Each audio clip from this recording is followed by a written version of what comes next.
17-year-old Vanessa lived with her dad until he found out her new boyfriend had a 6-month-old baby. It is not in her best interest to see this young man. And I said, fine, then I'll go. You are getting yourself into such a barrel of horse manure. You hook your star to a loser, that makes you a loser. Palmer versus Palmer. Step forward, please. A father confronts his own daughter in Judge Judy's court. 45-year-old sales executive David Palmer is suing his 17-year-old daughter, Vanessa. He says she left home with a car she didn't pay for. Mr. Palmer, this is your daughter, Vanessa. Vanessa, how old are you? 17. And you're suing your daughter, Mr. Palmer, because you say that she left your home. And when she left, she took a car that had been purchased, and she owes you money for the car. You either want the car back or you want her to start paying you the money for the car. And she left your home under very unfortunate conditions. So I have a few questions, and then we're going to try to resolve this, okay? Okay. All right, Vanessa? Okay. Now, when's your birthday? August 28th. You say you bought the car, you say for her, but she was supposed to make payments on the car. Yes. No, he bought the car for my birthday and because I got a job. And he told me to tell my friends that I had to pay him back so they wouldn't get jealous. But he told me it was for my birthday. Could you both come up here for a minute?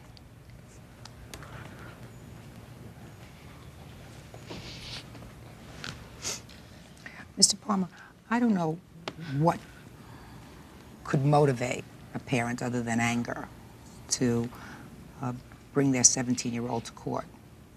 I'm sure it's not the money, right? Because her birthday, this car was bought almost a year ago, correct? Correct. And for a year, you didn't pay any money, right? You seem to acknowledge that.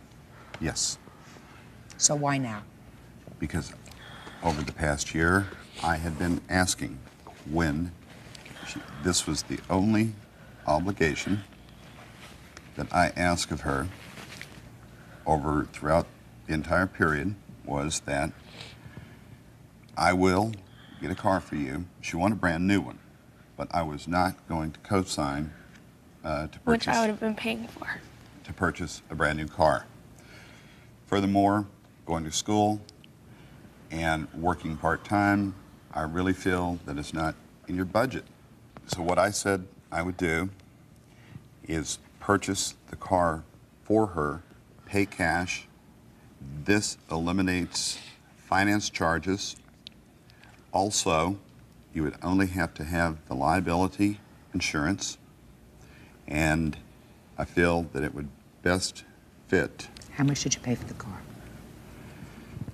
It was around $900. Then, So it wasn't an expensive car, and then it was in an accident, according to your papers. It took some No, fixing it up. was stolen. Or it was stolen and Right. it was trashed or something, and you Yeah. had to pay some money to fix it. correct. Step back, Mr. Palmer. Step back, Vanessa. First of all, Mr. Palmer, we're going to get to the emotional part of this case in a minute. How much is the insurance on the car, Vanessa?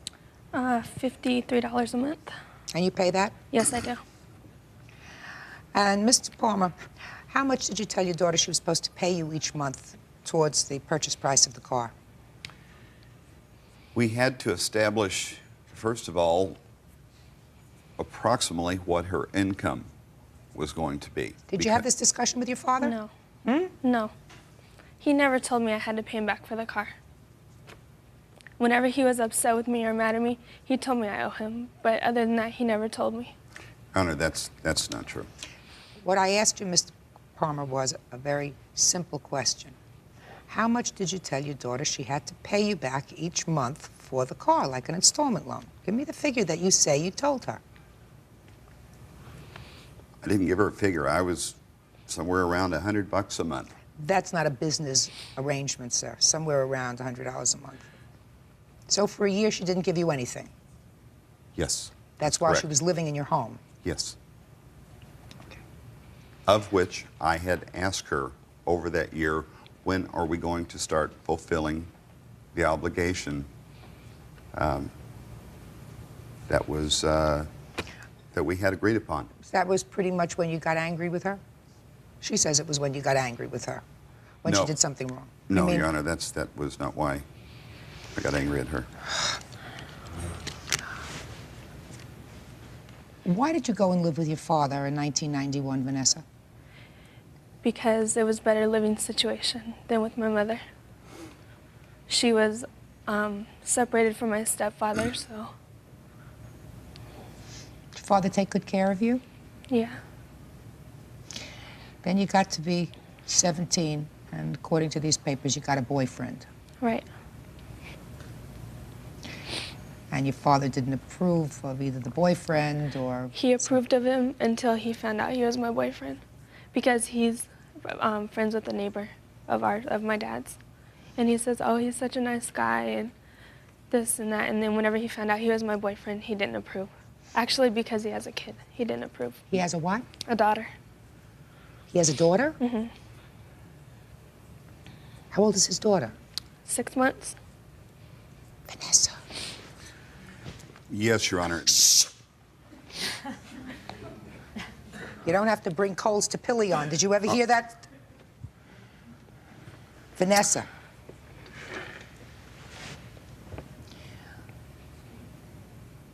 I was a family court judge for a very long time. Do you know how many times I've seen 16 and 17-year-old girls? Not all of them as pretty as you are. Tell me that they love a guy and he's got 2 or 3 kids floating around, right? Do you know how it sits on your father's shoulders when he sees his beautiful 17-year-old daughter dating a guy who has a 6-month-old baby? How irresponsible that is. How old is your boyfriend? 20. 20. And I assume he's a president of a bank or something. That's how he earns a living? No, he was working until he broke his ankle He was working at what? in a warehouse. And now what is he doing? He broke his ankle, and now he's on disability. Wonderful. So now we have a 20-year-old on disability with a 6-month-old baby. And you wonder, I mean, I wish, Vanessa, that you could take yourself out of your 17-year-old body and make yourself 40. For a minute. Do you know what I mean? Yes. Because he knows, if he's smart, how easy it is to throw away your life when you're 17 and to make a mistake when you're 17 and you can't recoup. The woman or the girl who had your boyfriend's 6-month-old baby is never going to be able to recoup her life. Don't you understand? If he liked him, he liked him. Then he found out he was your boyfriend and he's got a 6-month-old baby. You think that there's something wrong with your father for being angry at that and for saying to you, listen, babe, I'm going to do whatever I can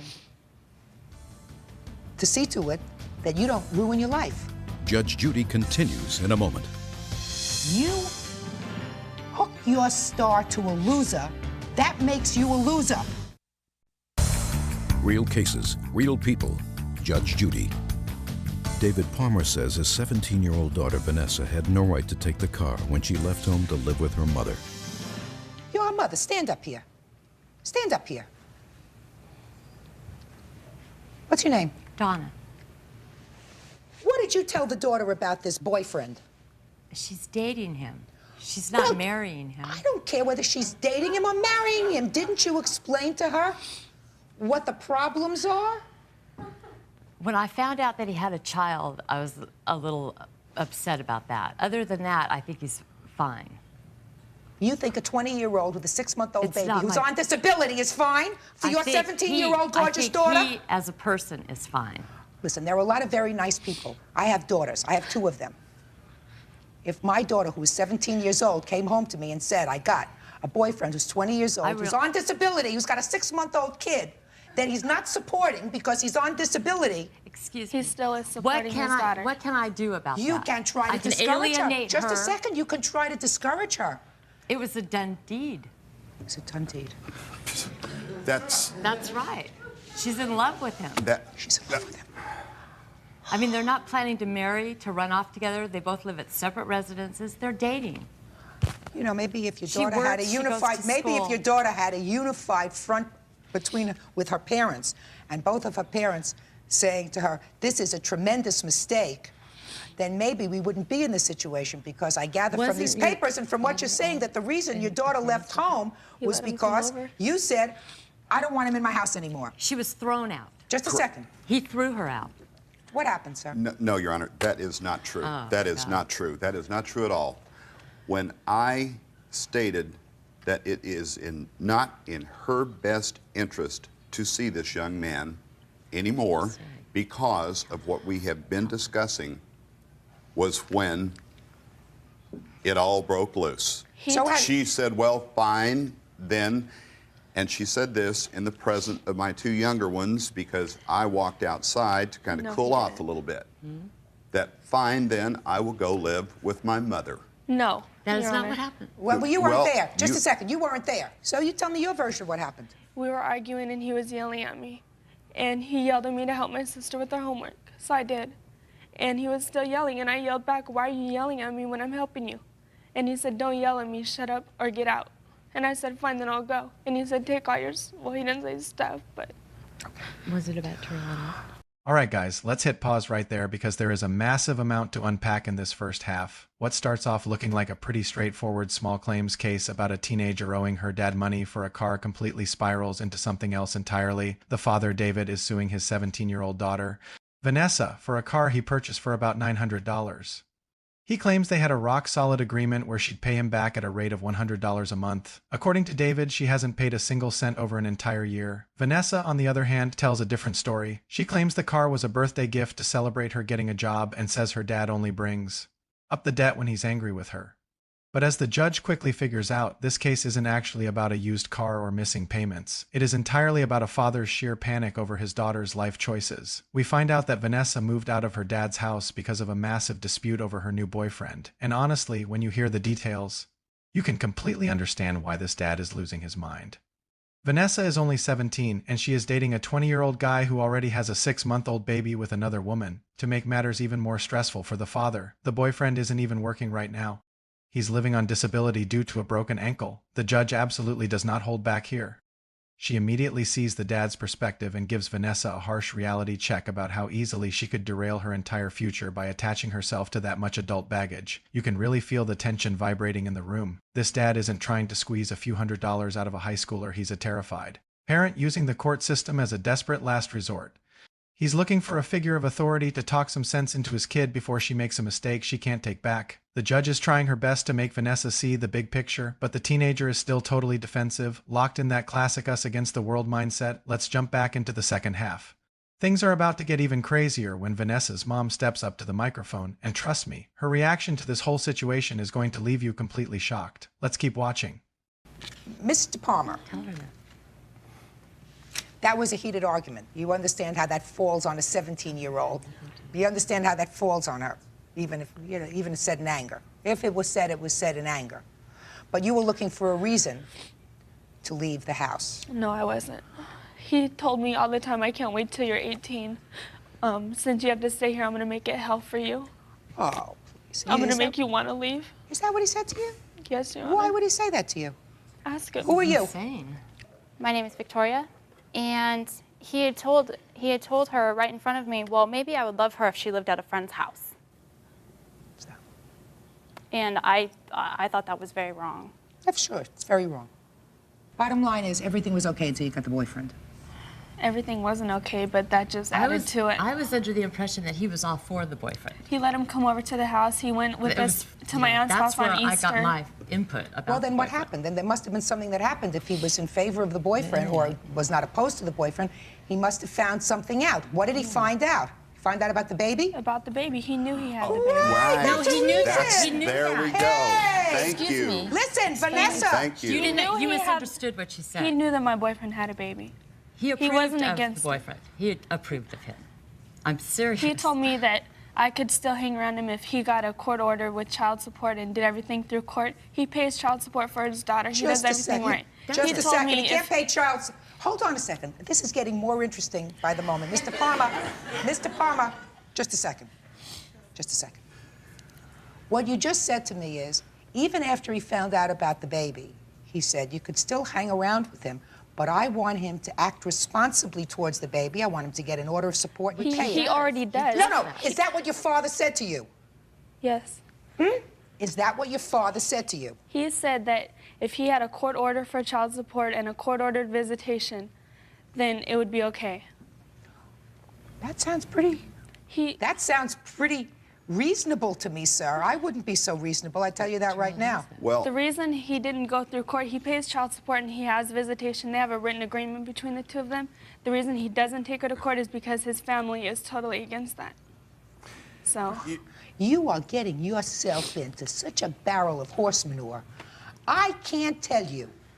And to see a mother stand there in an approving manner about this whole thing is, to me, bizarre. Mr. Palmer, listen to me, sir. All I can suggest to you, sir, is to keep your door open for your daughter. He changed the locks. Judge Judy continues in a moment. Oh, yeah, you guys are I'm real not sure. intelligent, Can you aren't tell me you? that? Real cases, real people. Judge Judy. David Palmer wants his teenage daughter, Vanessa, to meet her responsibilities by paying for the car she took when she moved out of his home. All I can suggest to you, sir, is to keep your door open for your daughter. She is, at this point in her life, making a tragic mistake. Tragic. yes.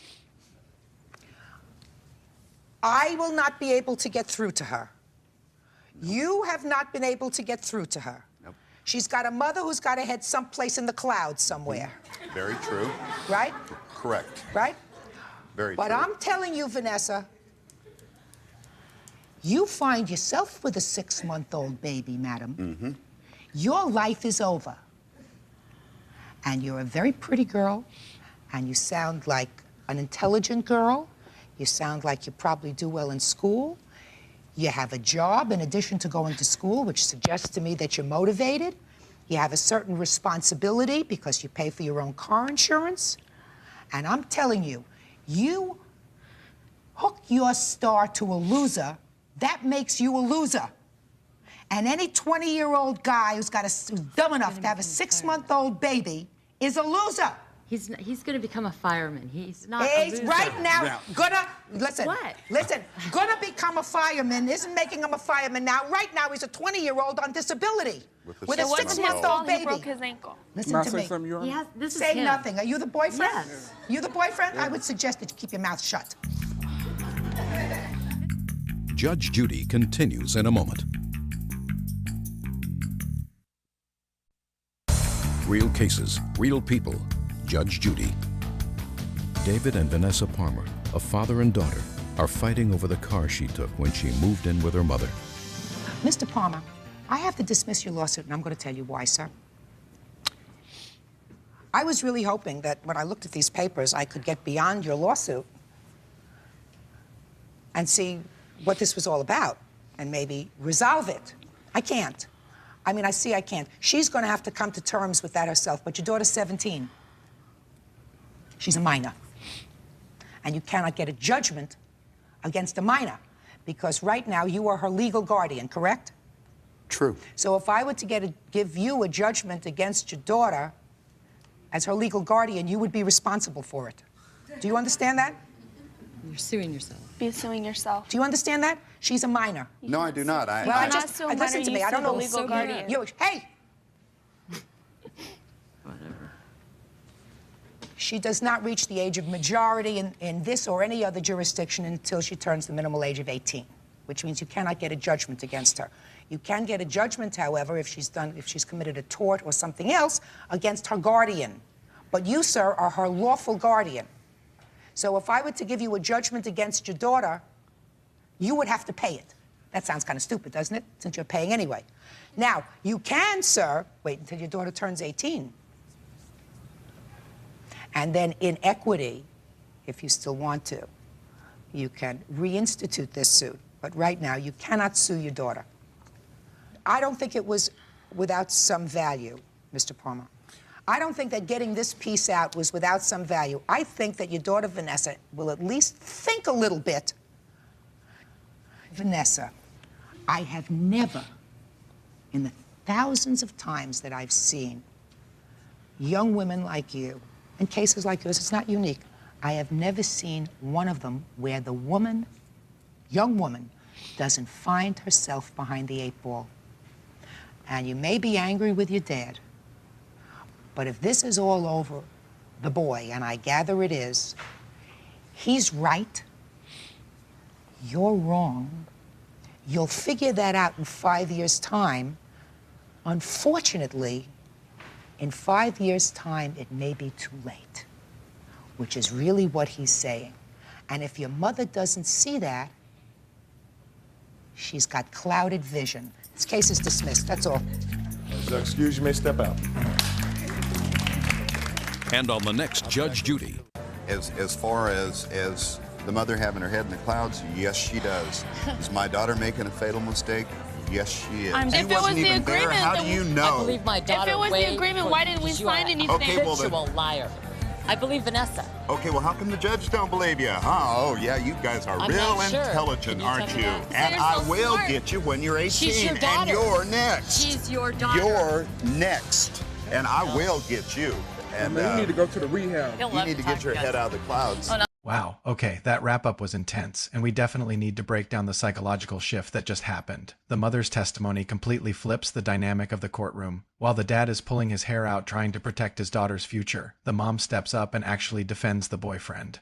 She literally tells the judge that despite the guy being unemployed and having an infant with another woman, she thinks he's a fine person. Her logic? Vanessa is just dating him, not marrying him. The judge is absolutely stunned by this lack of concern, pointing out that the mother isn't living in reality. It becomes painfully obvious why Vanessa chose to move out. She didn't move for freedom. She moved to the parent who wouldn't hold her accountable or challenge her decisions. It's a tragic example of how a lack of a unified front between parents can fuel a teenager's rebellion. We also got some crucial context about the argument that led to Vanessa leaving. It wasn't just a random blow-up. The dad actually laid out some surprisingly reasonable ground rules. He didn't outright ban the boyfriend at first. He just demanded that the guy handle his existing responsibilities properly, like getting a formal court order for his child support and visitation. Think about that. That's a father trying to teach his daughter to only accept a partner who handles his business like a mature adult. He wanted her to see the red flags for what they were, but instead of listening to the wisdom, Vanessa chose the path of least resistance. This highlights the emotional stakes of the case. It was never about the $900. It was about a father losing his influence over his child's safety. Then we get to the legal conclusion, which is a fascinating twist of the law. The judge ultimately has to dismiss the lawsuit entirely. Why? Because Vanessa is only 17 years old. Legally, she is a minor, and her dad is still her lawful guardian. The judge explains the legal paradox here. If she ordered Vanessa to pay the money, the dad as her guardian would technically be responsible for paying himself. It's a no-win situation in a civil court. The judge's only advice: wait until she turns 18 and sue her then. The fallout outside the courtroom was just as heated, with the dad promising to follow through on that legal threat the second she hits adulthood. So I want to hear from you. Whose side are you on? Was the dad being too controlling, or was he totally justified in using the court to protect his daughter? Let me know in the comments below. If you enjoyed this breakdown, hit that like button, subscribe to the channel, and turn on notifications so you never miss an upload. Next time, we're looking at a wild roommate dispute that ends with a twist you won't see coming. Thanks for watching, and I'll see you in the next one.